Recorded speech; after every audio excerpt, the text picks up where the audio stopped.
When you hear this, what do you feel? At IMAX, you'll feel transported by our unique sound system and crystal clear images. Like you're running across a desert planet or defending your city from a surprise invasion. With immersive IMAX sound and screens curved to show more, we take fans to the edge of their seats. Get tickets to Dune Part 2 now and experience it in IMAX's exclusive expanded aspect ratio.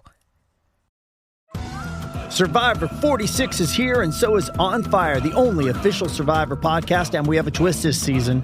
The winner of Survivor 45, Dee Valladares, will be joining us every week. We're going behind the scenes of the biggest moments, the how and the why things happen, and the strategy and analysis you can only get from someone like me, a Survivor winner.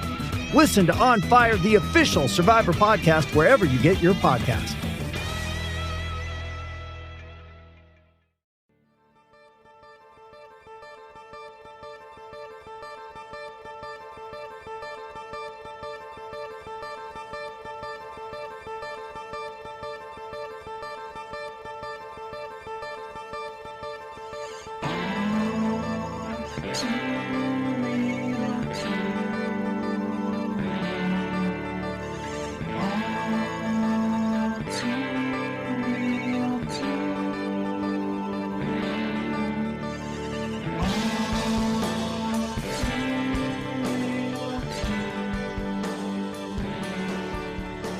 Okay, everybody, welcome to the latest episode of All2ReelToo. My name is Michael E. Cullen II, and with me, as always, is... Sesame, $10 of crack cocaine and Carlo. That's, it's either a good deal or a bad deal, I'm not really sure. I'm not sure. I did some research, I couldn't really find much on that. Okay. So, did you have to get your name changed this time, did you pay in crack, or in U.S. currency? I paid in, Bitcoin. Oh, okay. Yeah. Well, not really Bitcoin, just cryptocurrency in general. Oh, okay.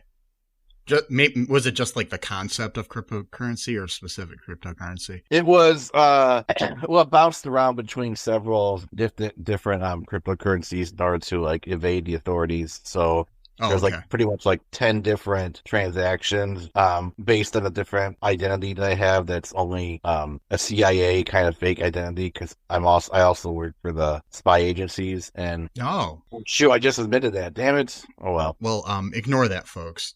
Yeah. Sesame does not work for the CIA. No, I don't. I do not. Or the FBI. No, don't. Or Homeland Security. Well, no, I don't. Or the local police department. I did work on a Tigger cruise at one point. That was fun. Oh, okay. Well, it was fun for the first 2 days, and then it got really serious. Got really sad. Yeah. Yeah. So, today on the show, folks, we are covering the 1990 made for Saturday morning cartoon special. Wow. Entitled Cartoon All-Stars to the Rescue. It is Rescue. Yeah, it is a 1990 American animated television film that is like a half hour long, starring many characters from several animated television series that were on Saturday mornings or afternoons at that time. It was financed by McDonald's, Ronald McDonald Children's Charities. It was originally simulcast for a limited time on April 21st, 1990 on all 4 major American television networks. Oh. Yeah, all simultaneously. And I think it was on a couple cable channels too. I think it might have been on Nickelodeon and Disney Channel or something at the same time too. And it was also, and also some independent stations too that, weren't one of the major 4. McDonald's also released a VHS home video edition of the special distributed by Buena Vista Home Entertainment, which, is owned by Disney, which opened with an introduction from President George H.W. Bush and First Lady Barbara Bush and their dog Millie. Can't forget Millie. Yeah. Millie was high during this interview. Oh, yeah. High on marijuana-flavored milk bones. Yep. And Yep. It was produced by the Academy of Television Arts and Sciences Foundation and Southern Star Productions, and it was animated overseas by Wang Film Productions. And there's a musical number in this that is called The Wonderful Ways to Say No, and it was written by Academy Award-winning composer Alan Menken and lyricist Howard Ashman, who also wrote songs for Walt Disney's animation studios The Little Mermaid, Beauty and the Beast, and Aladdin. That's how serious they took this movie. I know. Or show. There. Okay, so Yeah, basically this was during the whole, Reagan and then into the Bush era of the whole Just Say No campaign going around and stuff, and, telling kids in the weirdest ways possible the dangers of drugs. Yep. Mm-hmm. Yeah, it's, I remember actually watching this when it came out. I think I do too. And I remember just being excited because I got to see, Garfield hanging out with Elf and Winnie the Pooh and whatnot, so. It's like a crossover episode, literally. Mm-hmm. That was like a normal thing. This is like the cartoon Avengers. Kind of. A little bit, yeah. Okay, so what were your initial thoughts after watching this? It was okay. It kind of felt like a drug trip a little bit. Indeed. And the animation style was okay. Good cartoon style. It's kind of before the computer animated. I mean, I guess they did probably use some kind of computer, but it kind of had that hand drawn type of. Yeah, I'm pretty sure it was mostly hand drawn because at that time that's what most animation was. Yeah. Yeah. Like it was okay. I liked it. It was very trippy though. I mean, if they really wanted it to, that was their plan, was to really kind of demonstrate like what drugs do to your brain. I think this might have had the opposite than the intended effect, because people might see that and be like, "Oh, I kind of want to experience that actually," because it seems like a wild ride. So I don't know. I'm thinking this probably drove a certain amount of people to drugs, but I can't really confirm that. Well, they've done studies, and even the DARE program drove more kids to drugs than it drove away from drugs, I think. That's hilarious. Yeah, so, yeah, I don't know if it was more, but it drove a lot more than they hoped it would. I remember... I remember all that shit when I was a kid. You'd always have these, anti-violence and anti-drugs and anti-guns and all this other shit coming to your school. People, I remember one time when I was in high school, they had a couple inmates or something from somewhere. Or at least they came in with chains around their ankles. Oh my God. And in orange jumpsuits and talked to us about the dangers of gangs and shit. Jesus. That's gotta be humiliating for them.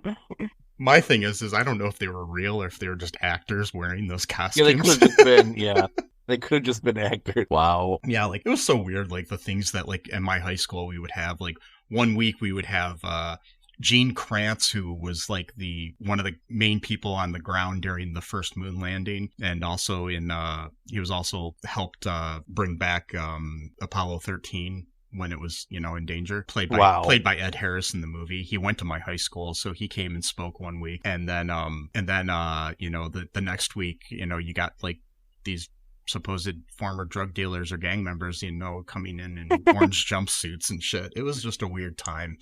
And then, you when I was in grade school, you'd have people come in with puppets to teach you about, saying no to drugs and, making friends and all this other shit and everything, it's like a stranger danger, it's such a weird world. I'm sure it's still weird for kids these days, but the 80s and 90s were just definitely a weird time to be alive. Yeah, that's crazy. So what happens here at the beginning of this movie, or this, whatever you want to call it, this special? Well, several things happen in a very quick amount of time. So you see this hand, you see the door open, you see a hand reach out for a piggy bank and then steals it. And then at this exact moment, Papa Smurf wakes up in the morning and notices that the piggy bank is gone. And that brings up several questions right there. He's inside of a comic book too, so it's yeah. And so this brings up several questions right now. So these are sentient beings that are also living in their own little world that's somehow connected to our world, but they still live in a comic book or in a toy or whatever, so that they are conscious of our world and they can observe it. That's point number one. Point number two is I find it kind of strange that these cartoon characters are able to just essentially watch the kids sleeping, which is just kind of weird. I'm not saying that to do anything bad, but just I wouldn't like the idea of just someone watching me sleep. It's kind of like the Toy Story thing too. It's you kind of and it's weird too because you have Papa Smurf, who emerges from a Smurfs comic book with other Smurfs, excluding Smurfette, who is on the cover of the VHS, but she's not in the movie. Yeah.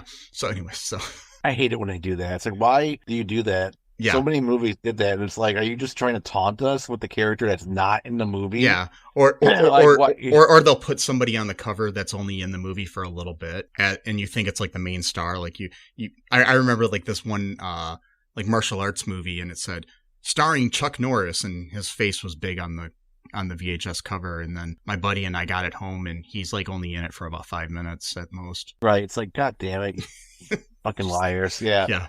So Papa Smurf warns the others. Somehow Winnie the Pooh finds out. Pretty much all of them find out pretty quickly. Yeah, and Winnie the Pooh is a stuffed animal. Yeah. Alvin, Simon, and Theodore from the Chipmunks come out of a record sleeve. Baby Kermit from Muppet Babies is an alarm clock, and Garfield is a lamp. And then you also have Elf, who's in a random framed photo on her on her nightstand.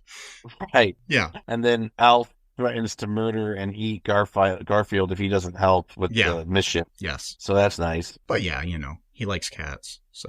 Yeah, and he likes to eat them, but yeah. Yeah. Which I never understood. Why cats in particular? Did they ever address that on Elf, or was that just something that was just no one ever knew why? I think on Melmac people ate cat. I mean the aliens ate cats. I'm not sure, but okay. Yeah, I don't know why. Probably they ate cats like we eat chicken or something, So gotcha. Okay, yeah. But yeah, and but like you were saying though, I'm trying to figure out the mechanics here of how these cartoons exist in the real world. Yeah. They all come to life from different forms and products that she has. But then randomly at the end, Slimer just phases through a wall out of nowhere. Like, yeah, so he seems to be like a ghost who's just there all the time. Like, yeah, and it's like do these characters exist in the real world, or is it like like Roger Rabbit does or something, or is it something else? Like, I don't know what the hell's going on.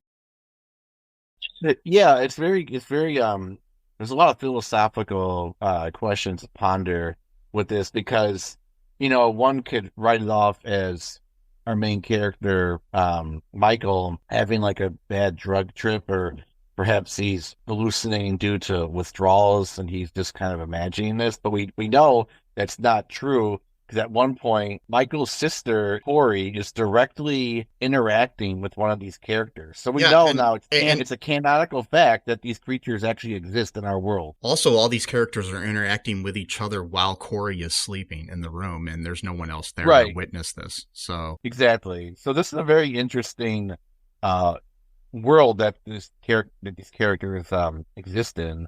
That it's not just like a child's imagination, but that they come to life. And because with Toy Story, I was never really quite sure if they really came to life, or if this was just like part of the fantasy of the kid. I forgot his name. Andy? No, because Andy never, because they always go back to sleep when Andy's in the room. So okay. So all we're seeing is when Andy's not there. So it's like the mechanics where it's like they're alive when he's, not interacting with them. There. So yeah, okay, yeah, that makes sense. So that's like they're alive all the time, but they pretend that they're asleep when kids are around, sort of thing. And so their bedtime's like the opposite of the kids' bedtime. Gotcha. Okay. Yeah. Yeah, that makes sense. So they're like night owls. They stay up all night and then they go to sleep during daytime. And while they're sleeping, a kid is glad handing them all over the room and playing, Space Ranger with them and stuff, Right. Beating them up or whatever. Yeah. Okay. Or burying them in the backyard like I did with my my Star Wars and He-Man figures that are probably worth a lot of money now. I did that a couple of times. Not with Star Wars, but with other characters. So I used to have these huge battles, and then when they died, I had to bury them. Well, yeah, I mean that's just respectful. I mean, you gotta let the bodies just hang out in the ground. But yeah, so those are the mechanics that we don't really quite understand, but we do know that they're real. And so Michael, he's got a drug problem, and I do have a bone to pick though with one of the chipmunks. I'm not sure which one, but so they open up his box because he broke the piggy bank, and Corey could hear him, and he found about $20 in change. Corey confronts him about it. He lies and says that he tried to save the piggy bank from falling to the floor from her bedroom into his bedroom. Yeah, he was trying to fix it. and she called him out on that. So I know that time travel is real, as canon in this world, but I don't think space travel that fast is canon. We didn't see any indication of that being true in this world. But time travel is canon though in this movie or special. So to recap, cartoon characters are alive, and it doesn't matter what form they take. They could be in the form of a comic book, a poster, a stuffed animal. It doesn't really matter. With Slimer. Yeah, he's just there all the time. Apparently, he's in the same form no matter what. So that's canon, and it also time travel's canon. So those two things already this is a very bizarre and amazing makes perfect sense to me. Which makes me wonder, why would you even take drugs in the world where two characters can come to life and time travel's real? I mean, like, why would you even need... But anyway, so it's marijuana, of course, because back then that was they said it was the gateway drug, which has been proven to not be. Well, here's the thing. It's the gateway drug because they made it the gateway drug. It's one of those self-fulfilling prophecy things. Like, so... Well, I mean, I bought a gateway computer once, and it didn't come with marijuana. I don't know. Well, that sucks. Yeah. Well, did you check inside? Sometimes they stash it inside the tower. Yeah, I took the whole thing apart, and I couldn't find any. Yeah. Damn it, what sucks? So the bone I have to pick with one of the chipmunks is when they opened his box of drugs and it's got marijuana, and he says, "Oh, this smells and looks like marijuana, a illegal substance that produces an artificial high." Well, you're wrong, because while it is or was an illegal substance that's progressively becoming more legal every year since then, it does not produce an artificial high. It's a natural high. A natural plant. Now you can argue that it's bad that you shouldn't get high. But maybe they mean artificial as in the fact that it's from a substance as opposed to like the natural high you get from living life. Maybe, but even then, that's still not quite true, because our brains and our bodies actually produce small amounts of THC, I think, or at least there's something that receptors that specifically are designed to be able to get that high from THC, right? Yeah.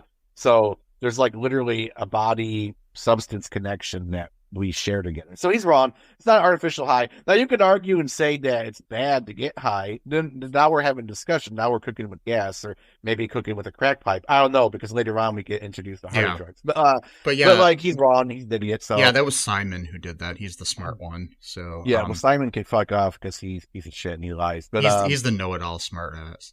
I think he should get beat up in this movie, but he doesn't. And what else happens? Because that's our baseline story. So Corey's expressing her concern about Michael's change in behavior, and then he storms out of the house, and the characters quickly realize that something must be done about his addiction. So they set off to save him, and they leave Pooh behind to look after Corey. Why does Pooh have to stay behind to look after Corey? I don't know. Now, my theory is that the parents suck. So, yeah, you're right. In your notes, you talk about how his parents have terrible observation skills. Yes. Like they have no clue what's going to happen. So, we join Michael at a video arcade where he's smoking marijuana with his friends and this character named Smoke, who is like a ghost kind of dressed up like a gangster or a Wall Street businessman. And he's just completely like Black Smoke. And he's voiced by George C. Scott, Academy Award and Emmy Award winning actor and Tony Award winning actor. He's not an EGOT, but he's close. He didn't win a Grammy. But he's in this for some reason. Yeah. I mean, there's obviously all the other characters are voiced by the people that, voiced him in the original cartoons.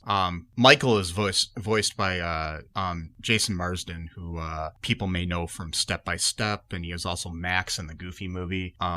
He also played Eric's friend Jason Marsden. He had the same exact name as his real name on Boy Meets World for a couple seasons. And he's best friends. Wow. He's best friends with Will Friedle in real life, who played Eric on that show. So yeah. Right. And he was supposed to be on our podcast once a long time ago, but then the pandemic hit and there was weird shit. And so maybe he'll still be on it someday. We'll see. I got to get in contact with him again. What? COVID. Oh, COVID. Okay. I was hoping you weren't saying that about Jason. But anyway. No. Because Mars seems like a cool guy.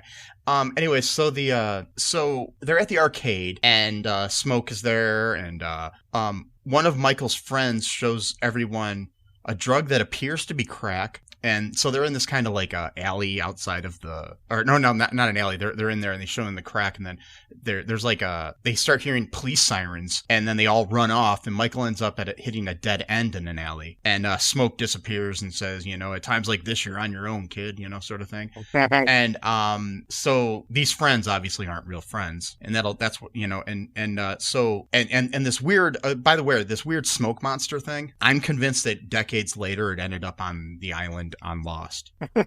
That's just my headcanon. So the policeman shows up. You see like this silhouette of a policeman coming towards him, and he's like freaking out, and the policeman is revealed to be Bugs Bunny wearing a policeman's hat. So Bugs is committing a crime here, pretending to be a law officer. Yep, yeah, he is. So yeah, that's a serious crime. Yeah, he picks up Michael's marijuana cigarette, and he says, "What's this? A joint?" In his Bugs way. Mm-hmm. And he asks him what made him start doing this in the first place, and so Michael kind of tries to walk off, and he basically says, "I did this because I just wanted to." So great explanation right there. Yeah, and that's I want to. That's why I do everything. Well, it's not that I eat the tacos to hide my pain, but anyway. So I'm joking. So Bugs stops him and tells him that while he can understand if he was led by curiosity, that the whole "I just wanted to" routine, he clearly needed a memory refresher. Bugs then throws Smoke into a garbage can and traps him in there. So Bugs is committing another crime, and then he has a time machine that he borrowed from some coyote. He says, obviously a reference to Wile E. Coyote. And he grabs Michael and puts him into the thing to take him back 2 years to reveal that rather than wanting to get started on drugs, he was pressured into doing it by the older kids he found smoking. So Bugs basically kidnaps this kid, committing another crime. So I'm convinced that the biggest criminal in this whole project is Bugs fucking Bunny.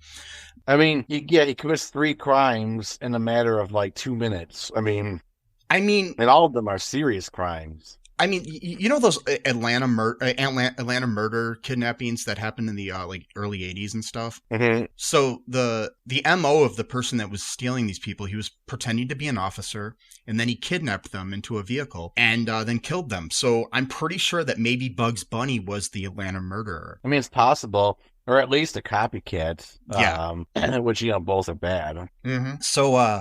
So Bugs basically says, do you still think this was your choice? And Michael confesses that he did do it because he didn't want them to think he was a wimp. Then Bugs says, it's better a wimp than a all-day sucker. Which, okay. Yeah, I don't know. That's a weird phrase. Maybe my mind is just ruined, but when I hear all-day sucker, I don't know. It goes somewhere. And yeah. So... Well, if you take enough drugs, you end up being an all-day sucker because you need to do that to make money. And then, yeah. And then you need to pay for your drugs. And yes. So, if you don't have the money, then, Maybe Bugs was trying to pimp him out. I don't know what's going on here. I don't know. That's a 4th crime. Very serious crime. So we got Bugs is basically going to jail for about 50 years at this point if he gets caught. Yes. When you got concurrent crimes. And the other thing too, Mel Blanc is rolling. Mel Blanc is rolling over in his grave. Yeah. Yeah. So the thing that kind of gets me out too is I didn't want him to think I was a wimp. So that's a weird choice of words because I could think loser.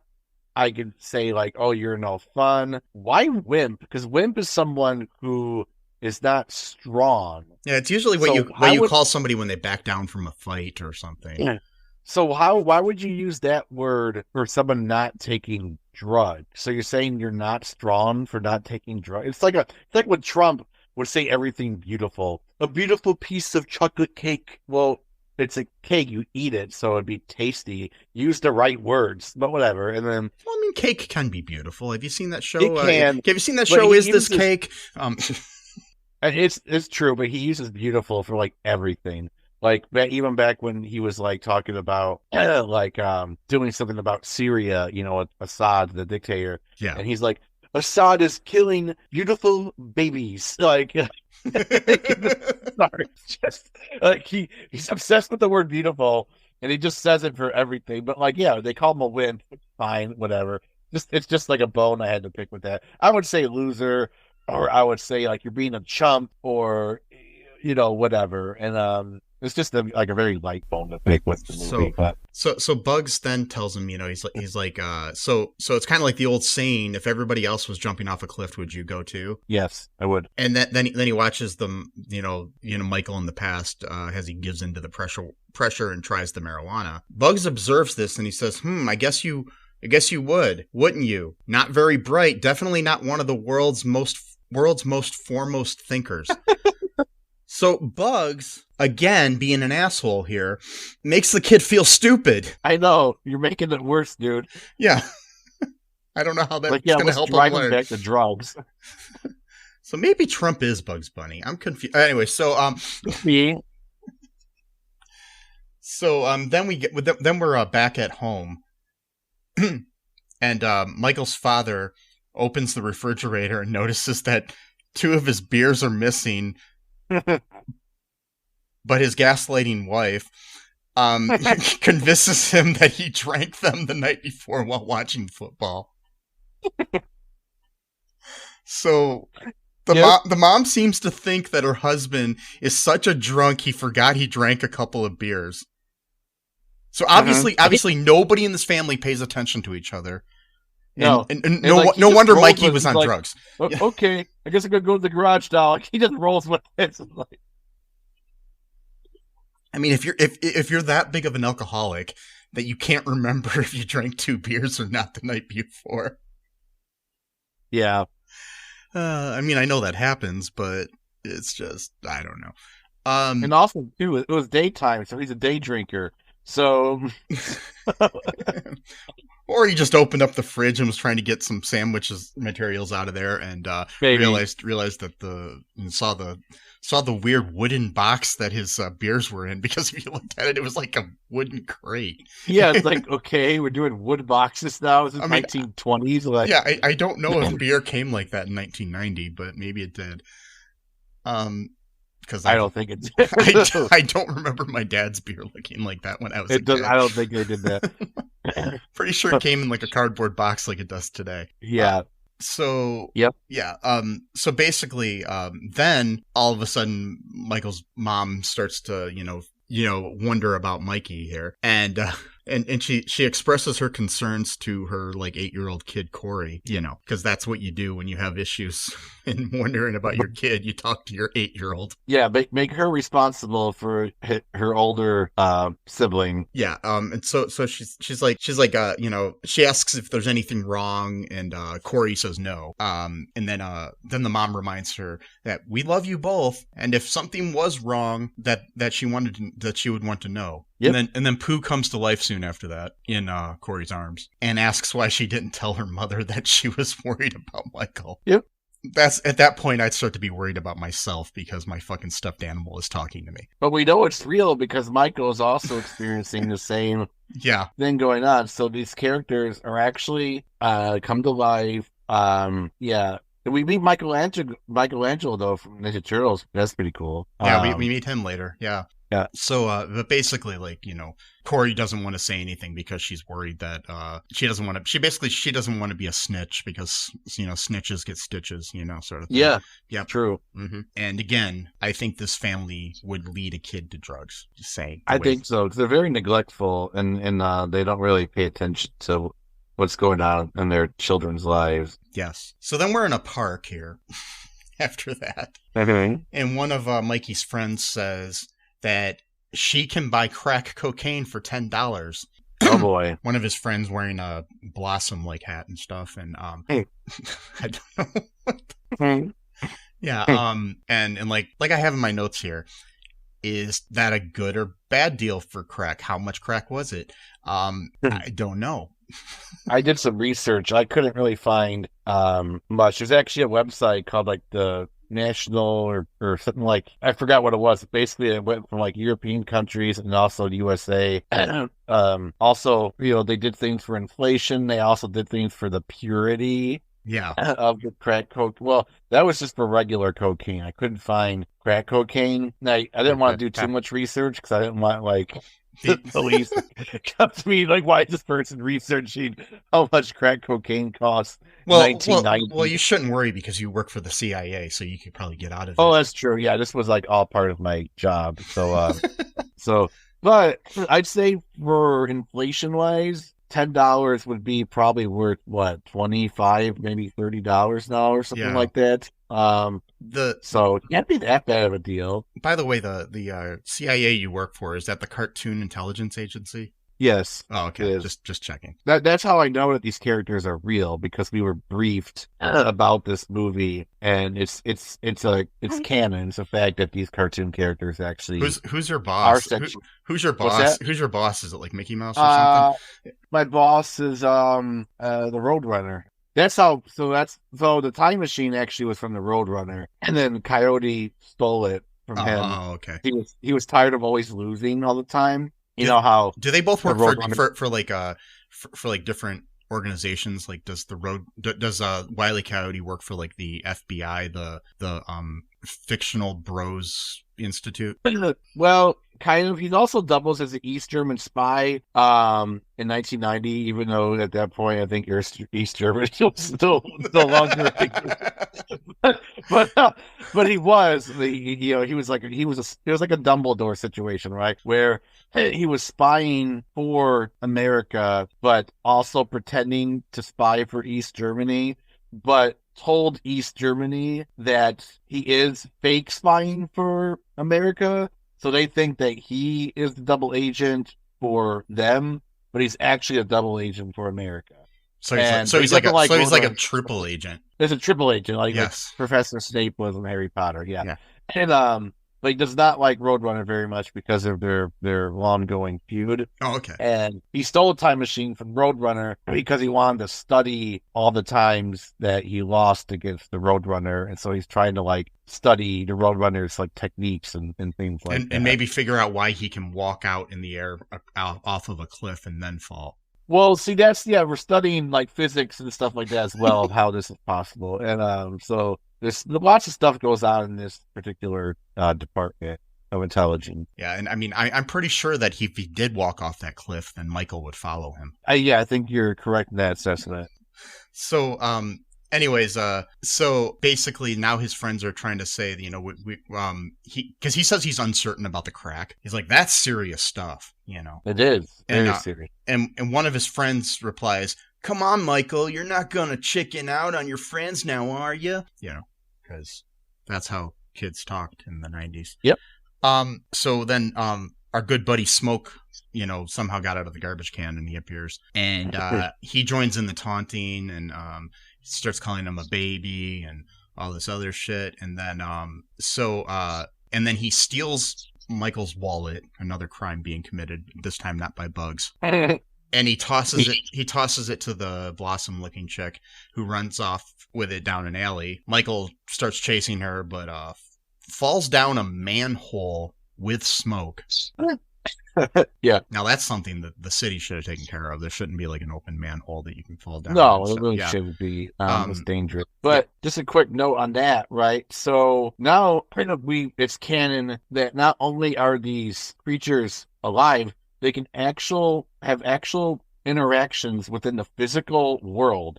Mm-hmm. Because smoke, which is presumably an amorphous being, can actually physically take a wallet, grab it, and throw it, and then toss it to another human being. Yeah. So that's another addition to our lore here in this movie. Yeah, it's kind of. Do you have dreams that you want to achieve, but are scared to do so due to self-doubt, fear, and other people's criticism? I have just what you need. You need a dose of the Living the Dream with Curveball podcast, where I interview guests that will motivate and inspire you to stop at nothing to achieve your dreams. And always remember, if you believe, you can achieve. The Living the Dream with Curveball podcast is available on your favorite podcast app. Hey, everybody. Why don't you give the old Black Lincoln Collective podcast a listen? We're funny, we're fat, and we're here 24/7 at blcpodcast.com. Anytime you want to listen, anywhere, all your favorite podcast apps. Of course, we have a YouTube channel where you can stream live with the show. Check out our shorts. We're funnier the less you hear of us. That's been a Black Lincoln Collective podcast at blcpodcast.com. So basically then they're in this they fall down this manhole cover, and they are greeted by Michelangelo, Baby Kermit, Baby Miss Piggy, and Baby Gonzo. And then somehow down in this sewer system, there's a big roller coaster ride that they go through, and a drug inflicted human brain. Yep. I'm still trying to figure out how a fun ride that you would pay money to go to an amusement park to ride would make you not want to take drugs. Especially if you're riding through a human brain and you've been reduced to like miniature size, like kind of like Quantum Realm almost a little bit, like with Ant-Man. Well, it's like at Disney World they used to have, I mean, years ago, like in I think it was at Epcot or something, they used to have this like ride where you would actually they had this like big machine that pointed at you and shrunk you down, and then you went inside the human body. That's pretty cool. Didn't really shrink you, but you know. Oh, damn it! Yeah, it was all an illusion, my friend. I don't like that. Yeah. So yeah, but basically they're like, going through all this. They proceed to go on this roller coaster ride through a drug inflicted human brain, like I said. When it's over, he realizes that the brain they just toured is his own, and they are currently inside him, which I'm trying to figure out. So he's small, but he's inside himself. So that's just weird. How does that work? Right. So that's the problem I was having here with the mechanics. Right. So he gets the manhole. Michelangelo pulls. Then they go down a drain, and they're in his brain. That sewage in there was like neon colored. It was weird.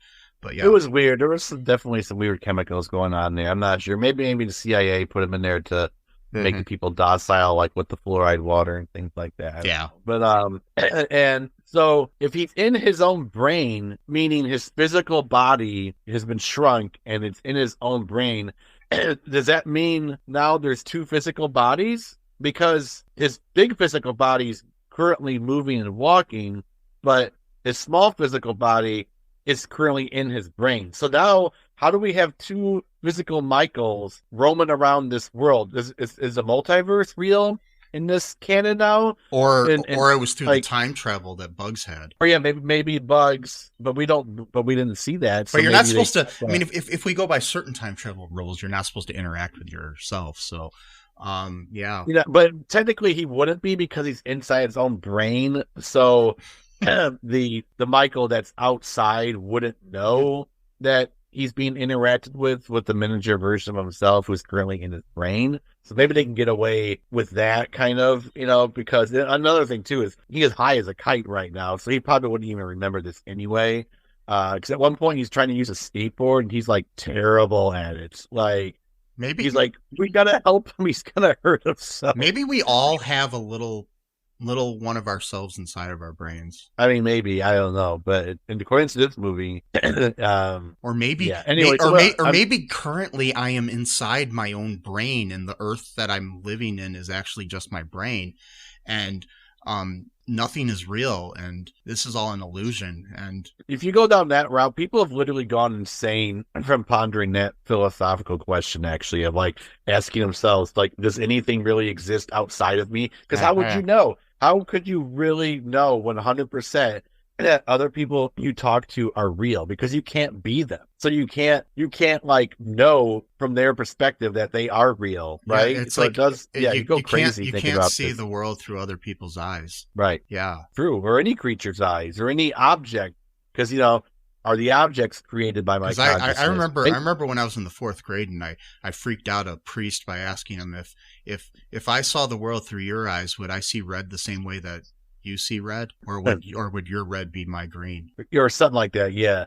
The thing is, with that one, what they probably would say is a counter argument. It doesn't mean that's right, but what they would say is, well, the consensus is that when people see this color and they say it's red, so even if you see a different color, that's what majority say red is. But that's just consensus of what other people say. But that wasn't my question. My question was really like, we all agree that this is red, but how do I know that you're not seeing it the way I see green? Right, yeah. So you just know that this is like, again, the consensus say this is, but we don't actually know.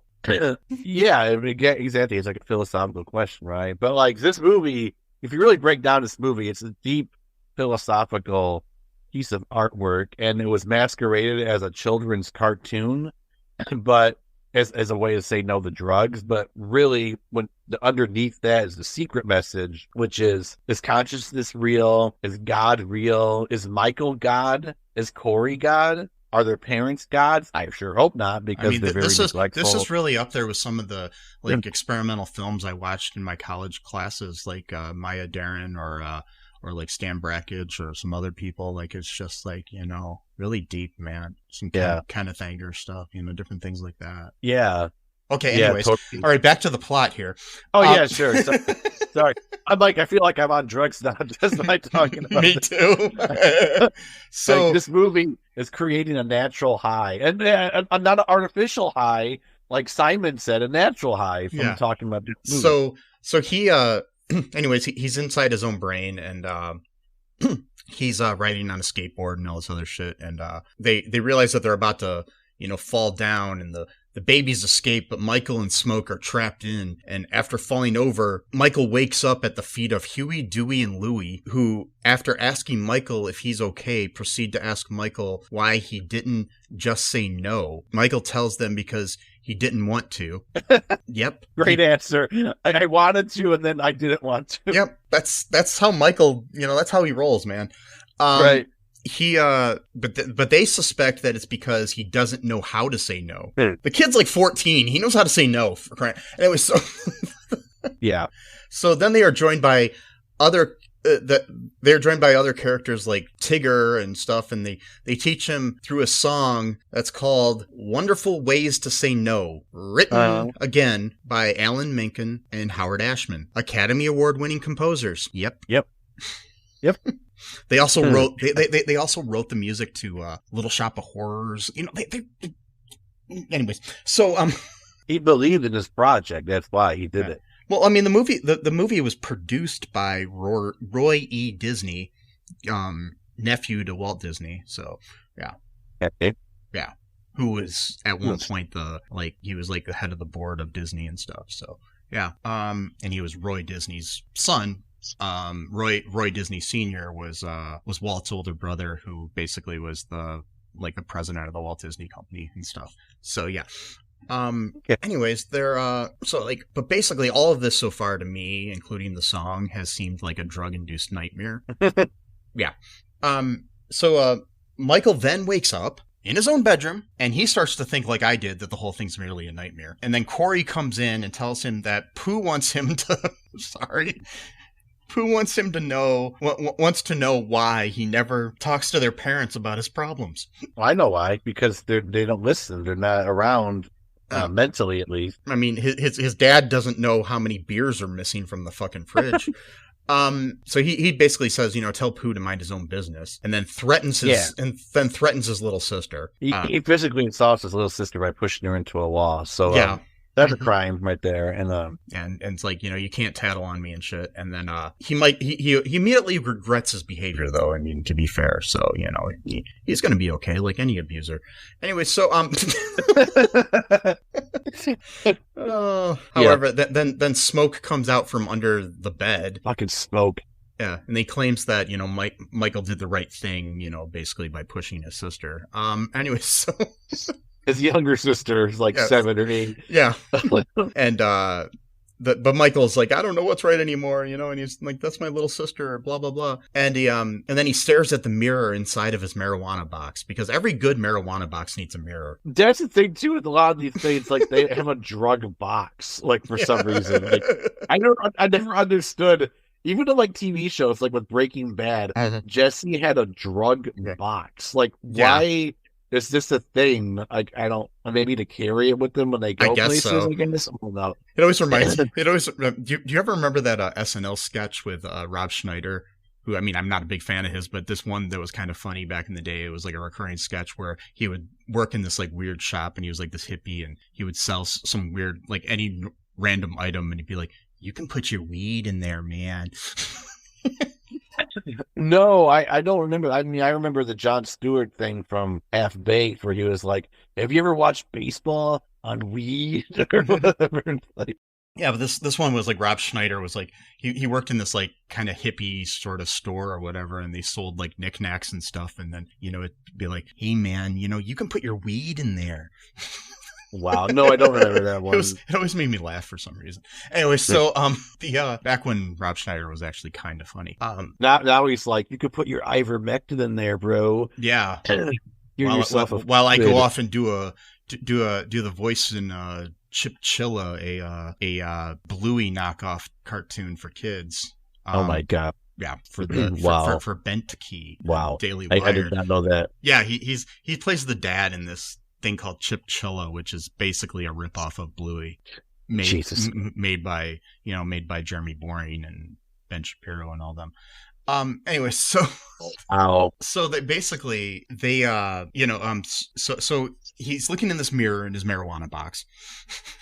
His reflection is then replaced with Elf's for some reason. And then Elf kidnaps him through the mirror, so Elf. So now we have space in time continuum type of travel that's canon now in this world as well. A lot of weird shit is going on in this world. I don't know if this is our Earth or Earth 3 or 4 or something.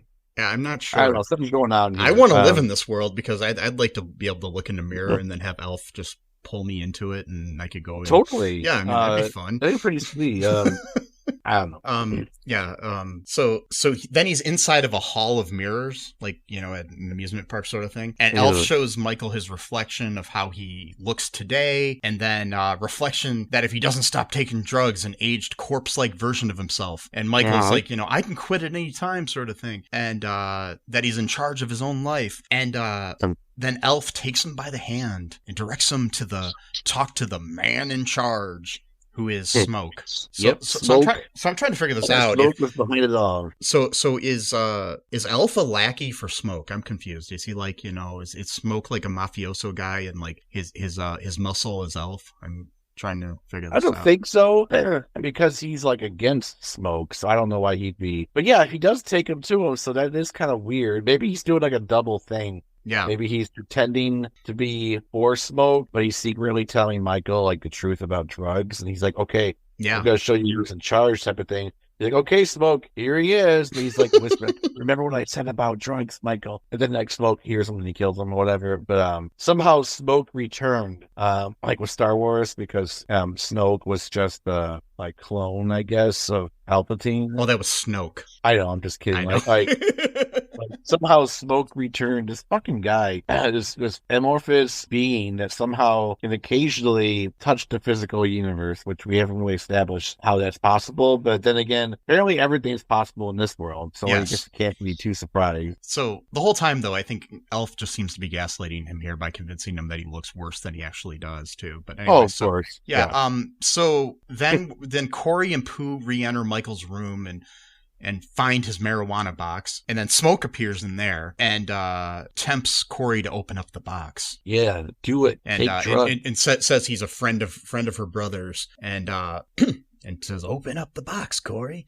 Pooh basically, like, don't do it. And then he says a line which I think is funny. He's like, "If I were you, which I'm not, I wouldn't listen to him." So Pooh is then thrown into a cabinet by Smoke.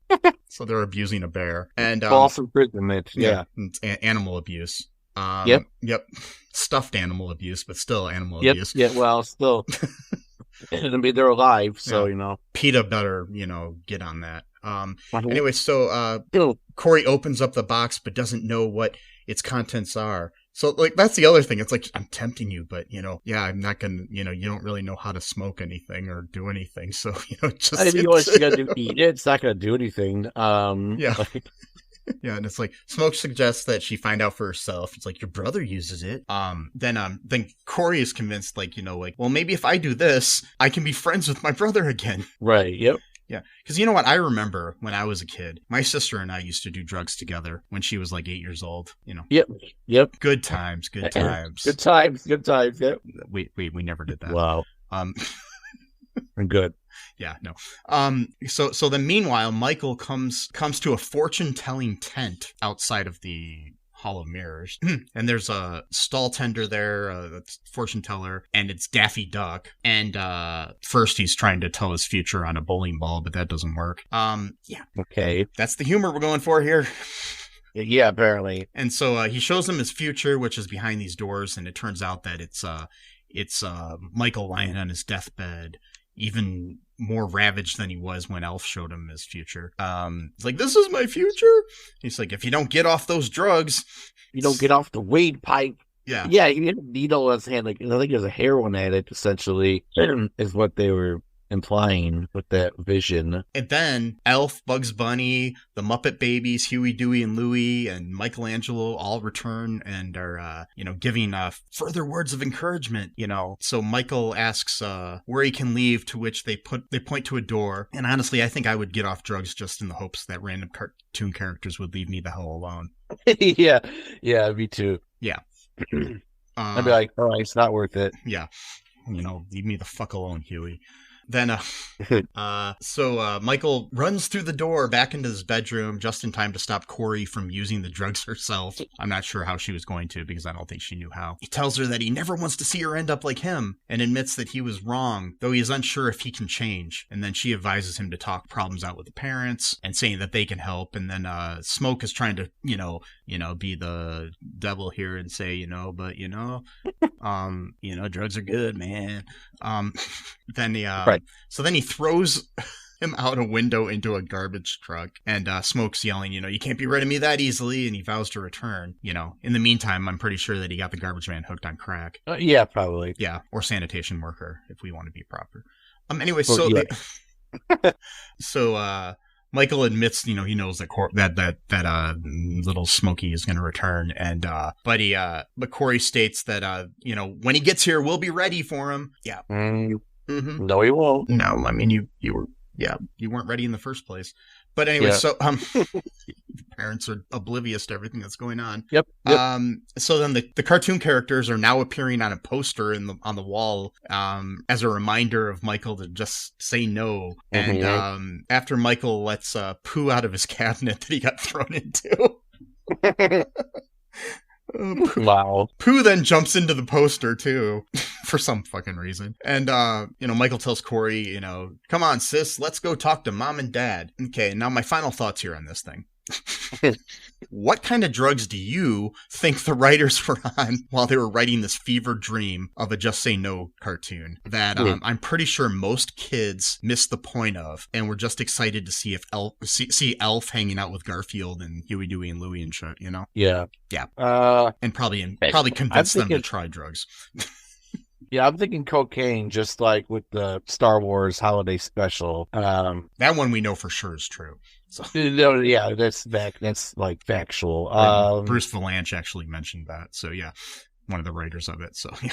I would say cocaine because, we might be tempted to say weed or LSD. The problem with that is that those drugs can't really be very productive on, at least from a creative perspective. I know a lot of people think that, like, oh man, I wrote my best stuff on weed. That's the minority. Most people cannot do much creativity when they're on weed because it's a downer, and they might be able to think deep thoughts, but they can't really write it down because they're too tired or whatever. LSD, similar, but more advanced because you're having like actual hallucinations or so. Cocaine's a stimulant, and you would think, well, stimulants don't make you like trip out, hallucinate. Wrong, actually, that's not true. can actually cause light hallucination. And also, it gives you an oversized sense of confidence so that you think any of your ideas are good ideas, no matter how stupid and crazy they are. Like, again, with the Star Wars Holiday Special, they probably thought this was the most genius thing they've ever created. And then they watch it and they're like, what the fuck were we thinking?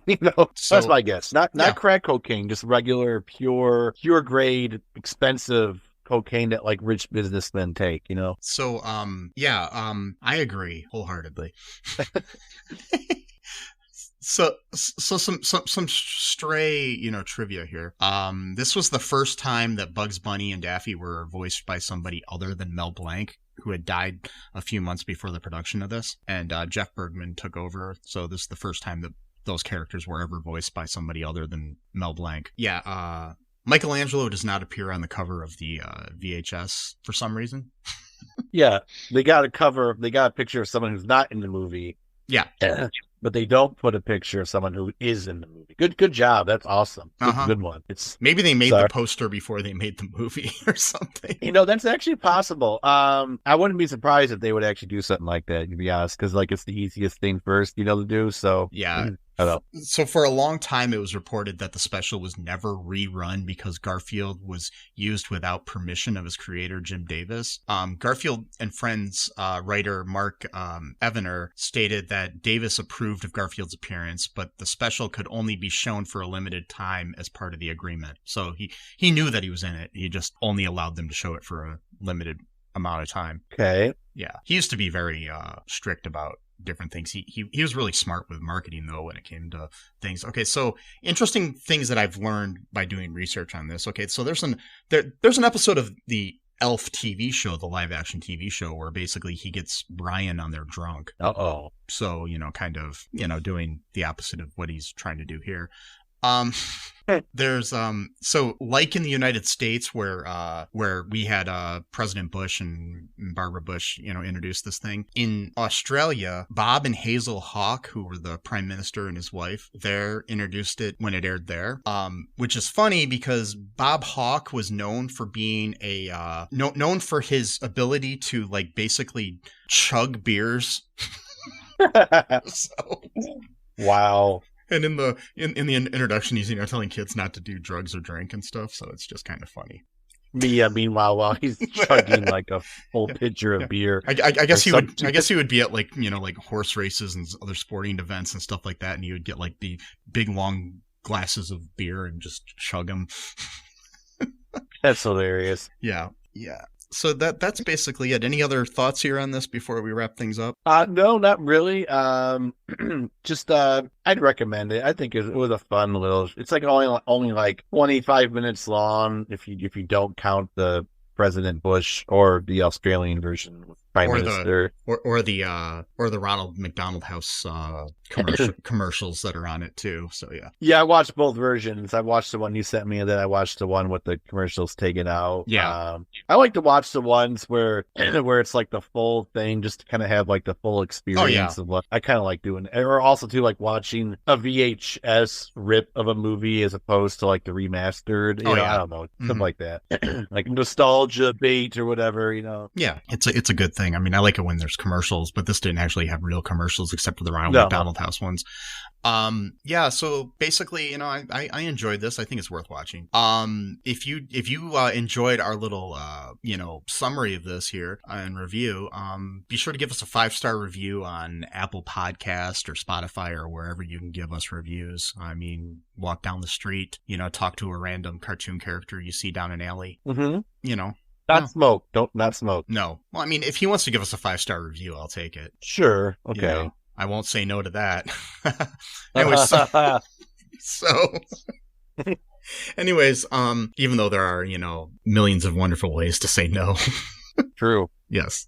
If I've learned anything from this. Check out our TeePublic and our Patreon if you want to help us out. We've got some great stuff there. Check out All2ReelToo.com for everything else, and make sure you subscribe to the show, share it, subscribe to our YouTube if you'd like, our TikTok, all of our social media. Stalk us. I'd enjoy that. I don't know. Online. Even that's a little bit too much. You can stalk you. I don't want to. No. I don't mean our personal pages. I'm just talking about the pages for the stalk. Yeah, okay. Stalk the podcast. Sure. Not Sesame or I. No. But if you give us $1 million, we'll let you stalk us. Well, we'll have to negotiate the terms on that. Like how long are we talking here? Yeah. Okay. Well, we'll talk about that. Yeah. I mean, part of the thing is you have to become a smoke monster that follows us around. And so that's going to be you're going to have to weigh the pros and cons of that. But you can apparently, at least temporarily, reach into the physical world. I'm not sure if that's a permanent thing or if that's something you can only do a few times a day. We haven't really worked that out yet. But we'll figure out all the physics on that. We'll we'll talk to like NASA or somebody. They'll figure it out. And I don't know why NASA, but whatever. So we'll go to CERN. We'll go somewhere. Yeah. Somewhere with some smart people. And just be good. Do all the good stuff. Yep. Just say no. I mean, unless it's legal and you're an adult and I'm not going to stop you from partaking in the wacky tobacco or anything. So but devil's lettuce, the devil's lettuce, the devil's cabbage, Wow. Anyways, until next time, folks, just remember that I love you. There are millions of wonderful ways to say no. Yep. Sesame loves you. And until next time, bye-bye. Thanks for listening to All2ReelToo podcast, a Cullen Park production. Produced and edited by Michael E. Cullen II. Music by Matthew Hawes. Subscribe and share the show. Visit us at cullenpark.com.